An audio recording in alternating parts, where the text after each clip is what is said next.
अम्बेडकर जी अमर रहे, अमर रहे, अमर रहे। अम्बेडकर जी अमर रहे, कुमारी मायावती जी जिंदाबाद जिंदाबाद। समाज के सम्मान में, बहन जी मैदान में, के सम्मान में बहन जी मैदान में। कुमारी मायावती जी जिंदाबाद जिंदाबाद। धन्यवाद। सम्मानित साथियों, आज गोरखपुर की इस विशाल चुनावी जनसभा की मुख्य अतिथि बहुजन समाज पार्टी की राष्ट्रीय अध्यक्ष, उत्तर प्रदेश की चार बार जनप्रिय मुख्यमंत्री रही, संसद की शेरनी परम आदरणीय बहन कुमारी मायावती जी हमारे बीच आ चुकी हैं। हम गोरखपुर मंडल की बीएसपी यूनिट व इस उमड़े जन सैलाब की ओर से बहुजनों की मसीहा आदरणीय बहन जी का अपने हृदय की गहराइयों से स्वागत वंदन अभिनंदन करते हैं। अब हम बीएसपी के राष्ट्रीय महासचिव सांसद राज्यसभा श्री सतीश चंद्र मिश्रा जी एवं गोरखपुर की बीएसपी यूनिट से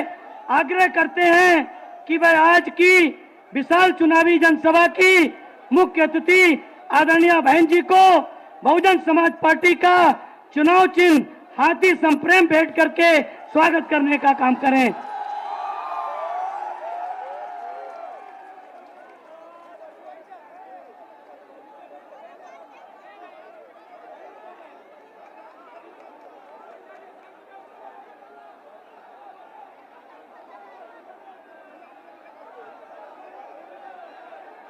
बहुजन समाज पार्टी जिंदाबाद। बहन जी संघर्ष करो, हम आपके साथ हैं। और अब मैं ज्यादा समय न लेते हुए आज की चुनावी जनसभा की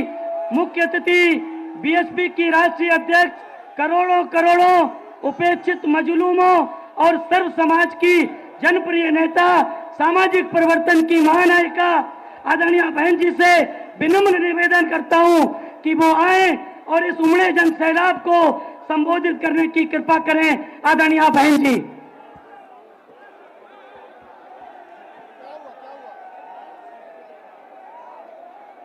चुनावी जनसभा में इकट्ठा हुए बीएसपी के सभी छोटे बड़े पदाधिकारियों एवं कार्यकर्तागण, आज आप लोग उत्तर प्रदेश में विधानसभा के लिए हो रहे आम चुनाव में कोरोना नियमों का पालन करते हुए अपनी पार्टी के गोरखपुर मंडल के सभी उम्मीदवारों के समर्थन में मुझे सुनने के लिए यहाँ लाखों की संख्या में इकट्ठा हुए हैं, तो उसके लिए मैं आप सभी लोगों का हार्दिक दिल से आभार प्रकट करती हूँ। और अब मैं सबसे पहले अपनी पार्टी के संबंध में ये कहना चाहूँगी कि हमारी पार्टी ये चुनाव उत्तर प्रदेश की सभी विधानसभा की सीटों पर अकेले अपने बलबूते पर ही पूरी तैयारी व दमदारी के साथ यहाँ सन 2007 की तरह ही फिर से अपनी पार्टी की पूर्ण बहुमत की सरकार बनाने के लिए लड़ रही है, ताकि आपको वर्तमान में भाजपा के चल रहे जातिवादी, संकीर्ण, अहंकारी व तानाशाही वाले शासन से मुक्ति मिल सके। इसके साथ ही हमारी पार्टी ने पूर्व की तरह इस चुनाव में भी बीएसपी से जुड़ने की तादाद को ध्यान में रखकर फिर उसी अनुपात में ही यहाँ सर्व समाज के लोगों को टिकट भी दिए हैं। और अभी चुनाव में आप लोगों को अपना वोट कांग्रेस, बीजेपी, सपा व अन्य विरोधी पार्टियों को न देकर केवल अपनी एकमात्र हितैषी पार्टी बहुजन समाज पार्टी को ही देना क्यों जरूरी है, इसे आप लोगों को समझना होगा। हालांकि इस संदर्भ में आप लोगों को ये मालूम है कि आज़ादी के बाद शुरू में काफ़ी लंबे समय तक केंद्र व उत्तर प्रदेश सहित देश के अधिकांश राज्यों में भी कांग्रेस पार्टी की ही अकेले यहाँ सरकारें रही हैं, किंतु इनकी गलत नीतियों एवं गलत कार्य प्रणाली की वजह से ही अब ये पार्टी केंद्र व काफ़ी राज्यों के साथ साथ यहाँ उत्तर प्रदेश की सत्ता से भी बाहर हो चुकी है। इसके साथ ही ये पार्टी जबरदस्त जातिवादी होने के कारण शुरू से ही हर मामले में खासकर यहाँ दलित, आदिवासी व अन्य पिछड़ा वर्ग विरोधी पार्टी भी रही है और अभी भी है, जिस कारण केंद्र में रही इस पार्टी की सरकार ने, कांग्रेस पार्टी की सरकार ने इन वर्गों के मसीहा व भारतीय संविधान के मूल निर्माता परम पूज्य बाबा साहब डॉक्टर भीमराव अंबेडकर को भारत रत्न की उपाधि से भी सम्मानित नहीं किया था, जिसके लिए वो हर प्रकार से पात्र भी थे। इतना ही नहीं बल्कि इनकी मूवमेंट को आगे बढ़ाने के लिए अपनी पूरी जिंदगी समर्पित करने वाले मान्यवर श्री कांशीराम जी के देहांत होने पर भी केंद्र में उस समय इसी कांग्रेस पार्टी की रही सरकार ने उनके सम्मान में एक दिन के लिए भी राष्ट्रीय शोक घोषित नहीं किया था, तथा न ही इस पार्टी की रही सरकार ने पिछड़े वर्ग की आरक्षण संबंधी मंडल कमीशन की रिपोर्ट को भी लागू किया था, जिससे फिर बीएसपी ने अपने कड़े संघर्ष व अथक प्रयासों से केंद्र में रही उस समय श्री बीपी सिंह की सरकार से ही लागू कराया था। साथ ही इसी सरकार में ही बाबा साहब डॉक्टर भीमराव अंबेडकर को भी भारत रत्न की उपाधि से सम्मानित किया गया था। लेकिन अब केंद्र व अधिकांश राज्यों की भी सत्ता से बाहर होने पर यही कांग्रेस पार्टी खासकर दलितों, आदिवासियों व अन्य पिछड़े वर्गों के वोटों की खातिर आए दिन किस्म किस्म की नाटकबाजी करती रहती है, जबकि इन वर्गों के व अन्य और मामलों में भी इस पार्टी की सच्चाई तो ये है कि कांग्रेस पार्टी जब सत्ता में आसीन होती है और इनके अच्छे दिन होते हैं तो तब इस पार्टी को इन वर्गों का विकास व उत्थान आदि याद नहीं आता है और ना ही इनको महिलाओं की भी भागीदारी याद आती है। इतना ही नहीं बल्कि इस पार्टी के बाद खासकर यहाँ सपा व बीजेपी आदि की बनी सरकार में भी यूपी की जनता अधिकांश मामलों में काफ़ी ज़्यादा दुखी रही है। सपा की सरकार में तो ज़्यादातर यहाँ गुंडों, बदमाशों, माफियाओं, अराजक तत्वों व सरेआम लूट खसोट करने एवं दंगे फसाद आदि कराने वालों का ही राज रहा है, जिसकी खास वजह से ही इस सरकार में हमेशा यहाँ तनाव की स्थिति बनी रही है। प्रदेश में विकास के कार्य भी ज़्यादातर यहाँ एक विशेष क्षेत्र व एक विशेष समुदाय के लोगों तक ही सीमित होकर रह गए हैं। खासकर दलितों व अति पिछड़े वर्गों के लोगों को हमारी सरकार ने जो अनेकों सुविधाएं दी थी तो उन्हें भी सपा सरकार ने ज़्यादातर खत्म कर दिया है। साथ ही इनके संतों, गुरुओं व महापुरुषों आदि के आदर सम्मान में हमारी सरकार द्वारा जनहित की अनेकों योजनाओं के व नए बनाए गए जिलों के तथा यूनिवर्सिटी व पार्क आदि के जो भी नाम रखे गए थे तो उन्हें भी अधिकांश सपा सरकार ने बदल दिया है। इस प्रकार से इनके प्रति ये है इनका असली प्रेम व सम्मान आदि। जबकि हमारी पार्टी तो इन मामलों को लेकर ये भी सोचकर चल रही थी कि सपा सरकार के हटने के बाद शायद बीजेपी की सरकार सपा के इन फैसलों को जरूर बदल देगी, लेकिन ऐसा नहीं किया गया, जिससे सपा की तरह ही बीजेपी की सरकार की भी इन वर्गों के प्रति तथा इनके संतों, गुरुओं व महापुरुषों आदि के प्रति भी हीन व जातिवादी मानसिकता साफ झलकती है।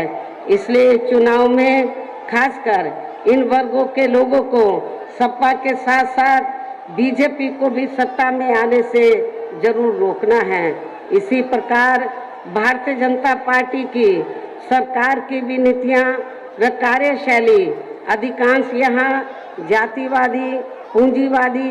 एवं आरएसएस के संकीर्ण एजेंडे को ही लागू करने पर टिकी रही हैं, जिससे प्रभावित एवं शिकार हुए लोगों का इस सरकार में सही से विकास व उत्थान आदि नहीं हो सका है। साथ ही इनका हर स्तर पर काफी ज्यादा शोषण व उत्पीड़न आदि भी किया गया है। धर्म के नाम पर हमेशा यहाँ तनाव व नफरत आदि का वातावरण ही बना रहा है। प्रदेश में अपराध भी काफी ज्यादा बढ़े हैं, खासकर दलित, अकलियत व महिलाएं आदि भी इस सरकार में कतई भी सुरक्षित नहीं रही हैं, लेकिन मीडिया में इनके सही आंकड़ों को ज्यादातर दबा दिया जाता है। इसके अलावा प्रदेश में गरीबों, मजदूरों, बेरोजगारों व अन्य मेहनतकश लोगों के साथ साथ दलितों, आदिवासियों, पिछड़े वर्गों, मुस्लिम एवं अन्य धार्मिक अल्पसंख्यक समाज के लोगों के हित व कल्याण के लिए वर्षों से जो भी यहाँ सरकारी योजनाएं चल रही थी तो उनका भी इन्हें वर्तमान भाजपा सरकार में सही से पूरा लाभ नहीं मिल पा रहा है। साथ ही दलितों व पिछड़ों को भी अब आरक्षण का पूरा लाभ नहीं मिल पा रहा है, क्योंकि अब इस सरकार में भी ज़्यादातर सरकारी कार्य प्राइवेट सेक्टर के जरिए ही कराए जा रहे हैं, जिसमें इनके लिए आरक्षण की कोई भी व्यवस्था नहीं है। सरकारी नौकरियों में भी इनका आरक्षण का कोटा पूरा नहीं किया गया है। मुस्लिम व अन्य धार्मिक अल्पसंख्यक समाज के लोगों के साथ तो बीजेपी की सरकार में अधिकांश यहाँ सोतेला व पक्षपात वाला रवैया ही अपनाया गया है। विशेषकर मुस्लिम समाज तो इस सरकार में हर मामले में सबसे ज़्यादा दुखी रहा है तथा हमेशा दहशत में रहा है। वह अपने आप को असुरक्षित भी महसूस करता रहा है। इतना ही नहीं बल्कि इस बार बीजेपी की सरकार में अपर कास्ट समाज में से विशेषकर प्रबुद्ध वर्ग में भी ब्राह्मण समाज हर मामले में अपने आप को काफ़ी ज़्यादा उपेक्षित महसूस करता रहा है। इसके अलावा इनकी गलत आर्थिक नीतियों के कारण यहाँ गरीबी, बेरोजगारी व महंगाई आदि भी काफ़ी ज़्यादा बढ़ी है। इसके साथ साथ उत्तर प्रदेश सहित पूरे देश के किसान भी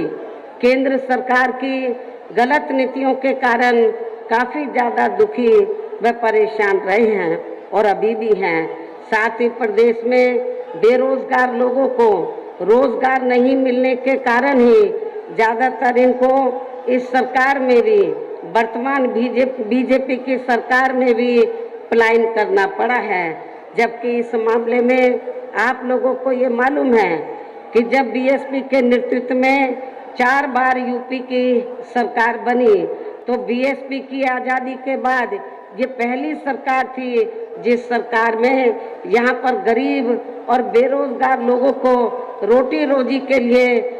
दूसरी पार्टियों की सरकारों की तरह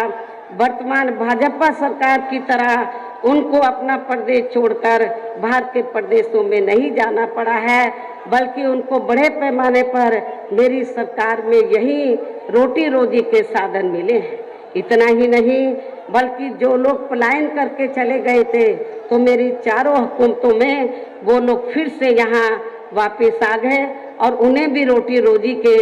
बड़े पैमाने पर साधन मिले हैं। और मैं आप लोगों को ये विश्वास दिलाना चाहती हूँ कि इस बार जब बीएसपी के नेतृत्व में सरकार बनेगी तो फिर से आप लोगों को रोटी रोजी के साधन दिए जाएंगे। आपको पलायन करना नहीं पड़ेगा रोटी रोजी के लिए। इस प्रकार से इन सभी विरोधी पार्टियों की रही सरकारों में शुरू से यहाँ यूपी की जनता काफ़ी ज़्यादा दुखी व परेशान रही है। विशेषकर कोरोना महामारी के दौरान तो इन सभी की हालत और भी ज़्यादा खराब हो गई है। ऐसे में इन सभी विरोधी पार्टियों की रही सरकारों से निजात पाने के लिए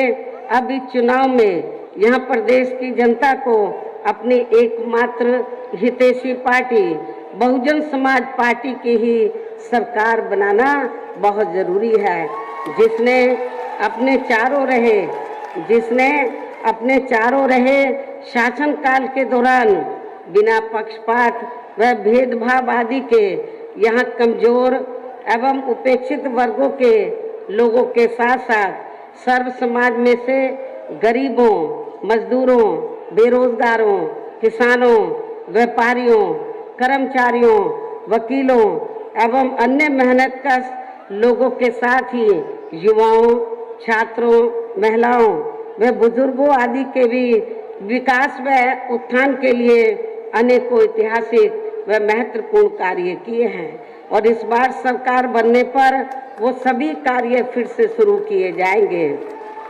प्रदेश में खासकर गरीबी एवं बेरोजगारी आदि को दूर करने के लिए इस बार भी विशेष कदम उठाए जाएंगे। और इस मामले में वैसे आप लोगों को ये विदित है कि हमारी पार्टी की रही सरकार ने यहाँ गरीब एवं भूमिहीन लोगों को खेती करने के लिए काफ़ी सरकारी फ्री जमीन भी दी है और उसे नियमों के तहत यहाँ आगे भी जरूर दिया जाएगा। इस बार सरकार बनने पर यहाँ नियमों के तहत उसे आगे भी जरूर दिया जाएगा। पूर्व की तरह इस बार भी गरीब आवासहीनों को सभी सुविधाओं के साथ फिर से 2 कमरों के पक्के मकान फ्री में बनाकर दिए जाएंगे। साथ ही पूर्व की तरह देहातों व शहरों आदि को भी सभी जरूरी सुविधाओं से विकसित किया जाएगा। इस प्रकार से ऐसे अनेकों और भी ऐतिहासिक कार्य मेरी 4 हुकूमतों के दौरान किए गए हैं, जो सरकार बनने पर आगे भी किए जाएंगे। साथ ही किसानों को भी किसी भी मामले में निराश नहीं होने दिया जाएगा। इतना ही नहीं, बल्कि पूर्व की तरह इस बार भी सरकार बनने पर यहाँ दलित एवं अन्य पिछड़े वर्गों में जन्मे अपने महान संतों,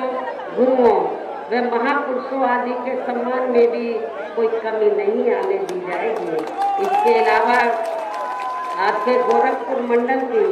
जो भी यहाँ स्थानीय समस्याएं होंगी तो उन्हें भी दूर करने का पूरा प्रयास किया जाएगा।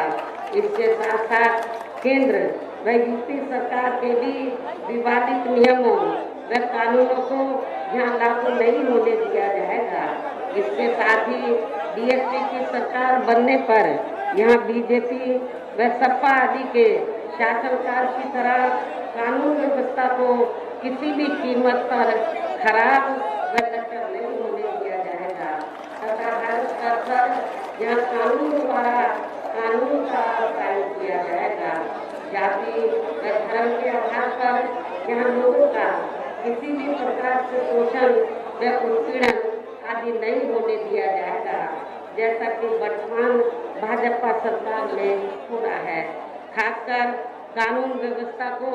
बेहतरीन बनाने के लिए विशेष अभियान के तहत यहाँ जाति व दलगत राजनीति से ऊपर उठकर गुंडों, बदमाशों, माफियाओं व अन्य अपराधी एवं अराजक तत्वों को भी जेल की सलाखों के अंदर ही भेजा जाएगा, जहां मेरी सरकार में इनकी जेल के बाहर नहीं बल्कि जेल के अंदर ही सही जगह होती है। इतना ही नहीं बल्कि वर्तमान भाजपा सरकार ने जाति, धर्म व राजनीतिक द्वेष की भावना के तहत जिन लोगों को खासकर धरना प्रदर्शन आदि के नाम पर जबरदस्ती गलत धाराओं में फंसा के उनके ऊपर अनेकों केस चलाए हुए हैं, तो उन मामलों की भी सही से जांच करा के उनके केस भी खत्म किए जाएंगे। इसके साथ साथ प्रदेश के खासकर व अन्य विभागों के भी कर्मचारी जो आए दिन अपनी मांगों को लेकर धरना प्रदर्शन एवं हड़ताल आदि करते रहते हैं, तो सभी मांगों को निपटाने के लिए एक आयोग का भी गठन किया जाएगा और उनकी सही मांगों को मान लिया जाएगा, जिसमें कर्मचारियों की पुरानी पेंशन व्यवस्था को भी लागू करने का मामला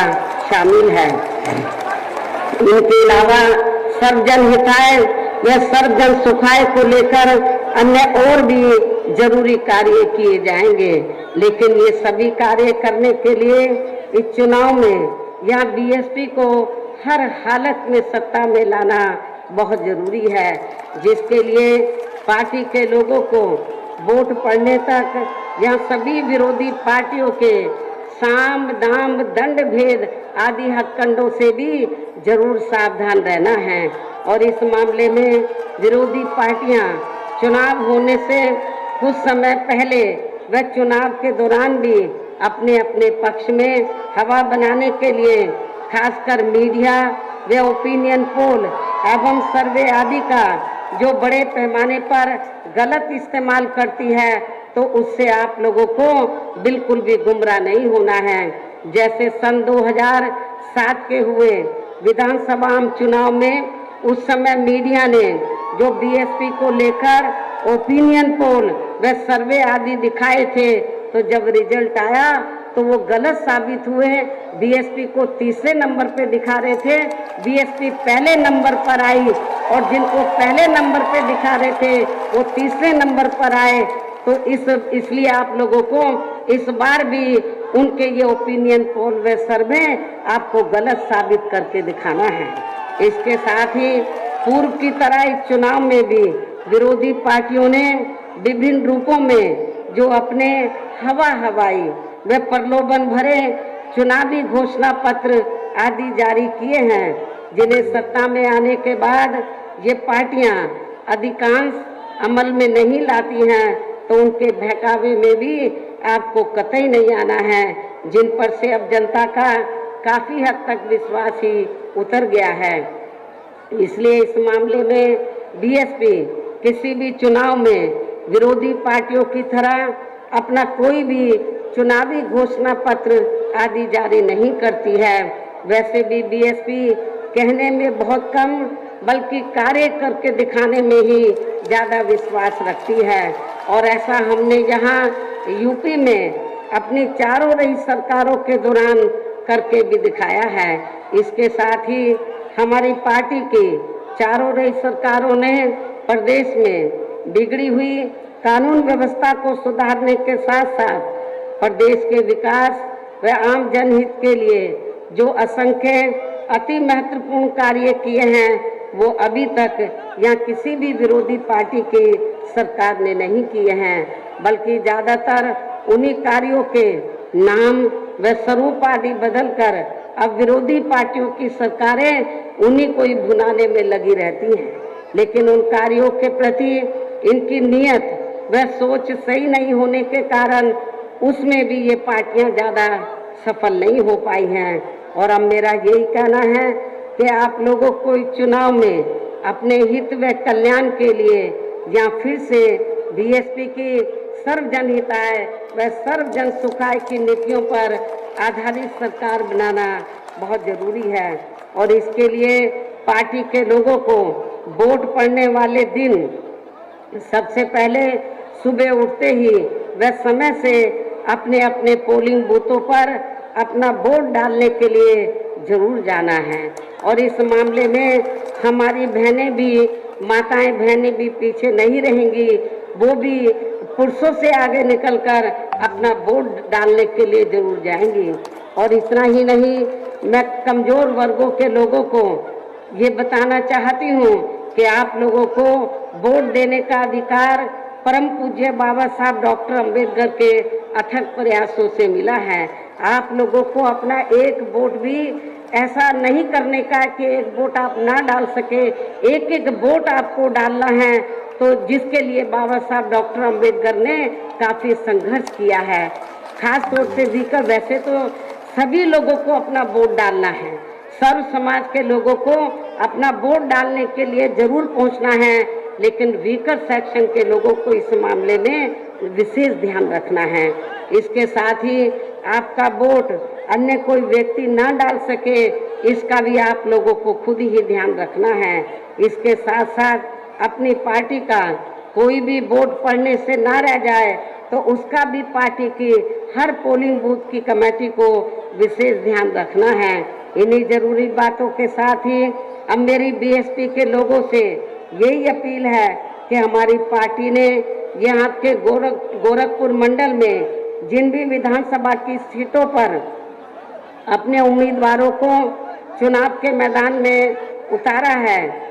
जो यहाँ आप लोगों के बीच में स्टेज पर, मंच पर भी मौजूद हैं, तो उन्हें आप लोगों को वोट वाले दिन अपनी पार्टी के हाथी चुनाव चिन्ह के सामने वाले बटन को दबा के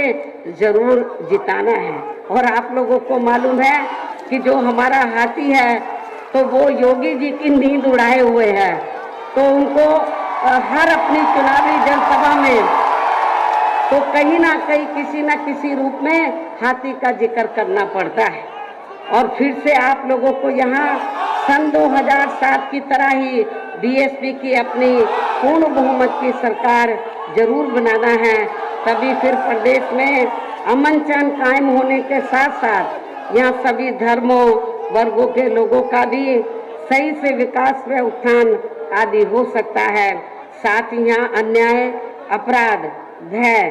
व भ्रष्टाचार मुक्त एवं विकास युक्त वातावरण भी पैदा हो सकता है। और तभी फिर यहाँ परम पूज्य बाबा साहब डॉक्टर भीमराव अंबेडकर एवं मान्यवर श्री कांशीराम जी आदि का भी सही सपना साकार हो सकता है। इस उम्मीद के साथ ही अब मेरा यही कहना है, क्या कहना है कि अब आप लोगों को हर पोलिंग बूथ को जिताना है, बीएसपी को सत्ता में लाना है। आप लोगों को हर पोलिंग बूथ को जिताना है, बीएसपी को सत्ता में लाना है। और यहाँ अपने गोरखपुर मंडल से बीजेपी व अन्य सभी विरोधी पार्टियों का भी जरूर सफाया करना है, उनका जरूर सफाया करना है। इसके साथ ही योगी जी को भी यहाँ मठ में इनके अपने परिवार में वापस भेजने का भी काम आप लोगों को जरूर करना है। जिन्होंने यहाँ की जनता को वायदे तो काफी बड़े बड़े किए हैं, लेकिन उन वायदों पर अमल ना के बराबर ही किया है। इतना ही नहीं, बल्कि अपनी जातिवादी व संकीर्ण मानसिकता के तहत चलकर इन्होंने यहाँ खासकर दलितों व अन्य पिछड़े वर्गों के लोगों की हर स्तर पर काफी ज्यादा उपेक्षा की है, तथा मुसलमानों के विकास व उत्थान की तरफ तो बिल्कुल भी ध्यान नहीं दिया है, बल्कि द्वेष की भावना के तहत इनको अधिकांश फर्जी मामलों में फंसा के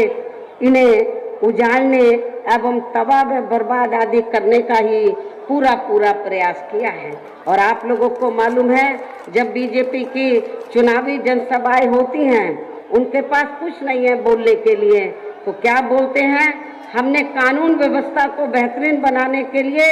हमने इतने मुसलमानों के खिलाफ हमने कार्रवाई की, लेकिन कभी उनको जो गैर मुस्लिम माफिया हैं वो उनको नजर नहीं आते। नेपाल के बॉर्डर पर देवी पाटन में भरे पड़े हैं माफिया, क्या उनको नजर नहीं आते? उनके खिलाफ वो कार्रवाई नहीं करते हैं, लेकिन उनको कौन नजर आते हैं? केवल मुस्लिम समाज के लोग वीकर सेक्शन के लोग ये इनको नजर आते हैं, यही इनको अपराधी नजर आते हैं। लेकिन उनको ये मालूम होना चाहिए, यदि अपराध किसी एक व्यक्ति ने किया है उसकी सजा आप पूरे समाज को नहीं देंगे। यदि एक व्यक्ति खराब है आप पूरे मुस्लिम समाज को शक की नजर से देखेंगे, ये ठीक नहीं है। आप लोगों को मालूम है कि जब 4 बार मेरे नेतृत्व में सरकार बनी तो समाज का कोई भी वर्ग का आदमी हो, चाहे वो हिंदू है, मुसलमान है या अन्य किसी भी धर्म का हो, जाति का हो, धर्म का हो, तो हमारी सरकार ने सबको न्याय दिया है। किसी के साथ पक्षपात वाला वातावरण, हमने भेदभाव वाला वातावरण पैदा नहीं किया। उनका हमने सबका, सभी जाति, सभी धर्म के लोगों का हमने एक समान ध्यान रखा है सभी मामलों में। ये और इतना ही नहीं, यही खराब स्थिति इस बार हमें अपर कास्ट समाज में से विशेषकर ब्राह्मण समाज की भी देखने के लिए मिल रही है। इसलिए ऐसी बीजेपी की सरकार को व इनके मुख्यमंत्री योगी जी को भी आप लोग इस बार चुनाव में इन सबकी सजा इनको सत्ता से बाहर करके जरूर देंगे। इनको सत्ता से बाहर करके आप लोग जरूर देंगे और जहां अपनी पार्टी की सर्वजन हिताय व सर्वजन सुखाय की नीतियों पर आधारित सरकार जरूर बनाएंगे। वैसे आज आप लोगों की भीड़ के जोश को भी देखकर मुझे ऐसा जरूर लग रहा है कि आप लोग बीएसपी के नेतृत्व में अपनी 5वीं बार सरकार जरूर बनाएंगे। आप लोग बीएसपी के नेतृत्व में अपनी 5वीं बार सरकार जरूर बनाएंगे और अपनी बहन जी को 5वीं बार उत्तर प्रदेश का मुख्यमंत्री जरूर बनाएंगे। और योगी जी को जहां उनकी सही जगह है वहां आप लोग जरूर भेजेंगे, ये भी मैं आप लोगों से दरखास्त करती हूँ। इस विश्वास के साथ ही अब मैं पुनः अपनी पार्टी के गोरखपुर मंडल के सभी उम्मीदवारों को जिताने की पुरजोर अपील करते हुए अपनी बात यही समाप्त करती हूँ। जय भीम, जय भारत।